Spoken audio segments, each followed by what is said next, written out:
संसद का बजट सत्र भारी हंगामे के साथ शुरू।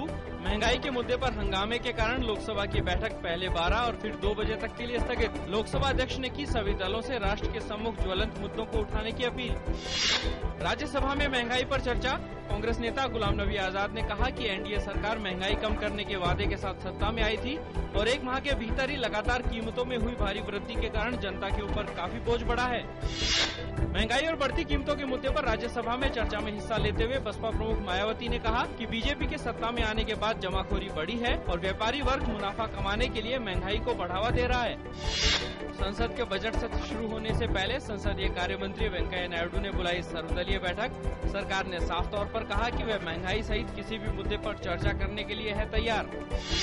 संसदीय कार्य मंत्री वेंकैया नायडू ने कहा, लोकसभा अध्यक्ष ही करेंगे विपक्ष के नेता पर फैसला, जिसे सबको मानना चाहिए। सोनिया गांधी ने कहा कि कांग्रेस को लोकसभा में नेता प्रतिपक्ष का पद मिलना चाहिए। कहा कि ये उनकी पार्टी का अधिकार है। सुप्रीम कोर्ट ने शरीयत अदालतों को कानूनी दर्जा देने से किया इंकार। कहा, फतवे को मानना जरूरी नहीं।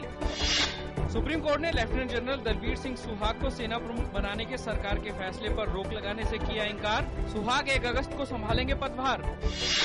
गंगा का अविरल और निर्मल बनाने की योजना को जन आंदोलन का रूप देने की पहल करते हुए आज से गंगा मंथन कार्यक्रम का आयोजन। गंगा मंथन में विभिन्न पक्षों से गंगा एवं अन्य नदियों की साफ सफाई और इसके तट पर बसे क्षेत्रों के विकास पर सुझाव मांगे जाएंगे। महाराष्ट्र में सरकारी डॉक्टरों की हड़ताल के चलते 50 हड़ताली डॉक्टर बर्खास्त, जबकि 120 अन्य हड़ताली डॉक्टरों को सस्पेंड किया गया। डॉक्टर छठे वेतन आयोग के मुताबिक तनख्वाह दिए जाने और अस्थायी डॉक्टरों को स्थायी करने की मांग कर रहे हैं। शेयर बाजार में आज बड़ा उछाल। सेंसेक्स 26,000 के पार। सेंसेक्स आज 137 अंक चढ़कर अब तक के सबसे ऊंचे स्तर 26,099 पर खुला। निफ्टी भी 36 अंक की तेजी के साथ 7,788 अंक की रिकॉर्ड ऊंचाई पर खुला। आयातकों के बीच डॉलर की मांग निकलने से आज अंतर बैंक विदेशी मुद्रा बाजार में डॉलर की तुलना में रुपया 13 पैसे कमजोर होकर 59 रुपए 85 पैसे प्रति डॉलर पर खुला। शुक्रवार को रुपया 1 पैसे की मजबूती के साथ 59 रुपए 72 पैसे प्रति डॉलर पर बंद हुआ था। इराक में फंसे भारतीयों की वतन वापसी हुई तेज। संभावित 400 में से करीब 150 भारतीय आज तड़के स्वदेश लौटे। कुल 2200 भारतीयों ने जताई थी भारत लौटने की इच्छा।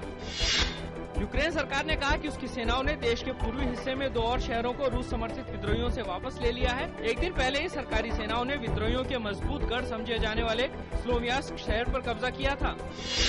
विंबलडन के पुरुष सिंगल्स फाइनल में नोवाक जोकोविच ने रोजर फेडरर को कांटे के मुकाबले में हराकर जीता खिताब। रैंकिंग में जोकोविच पहले स्थान पर बरकरार।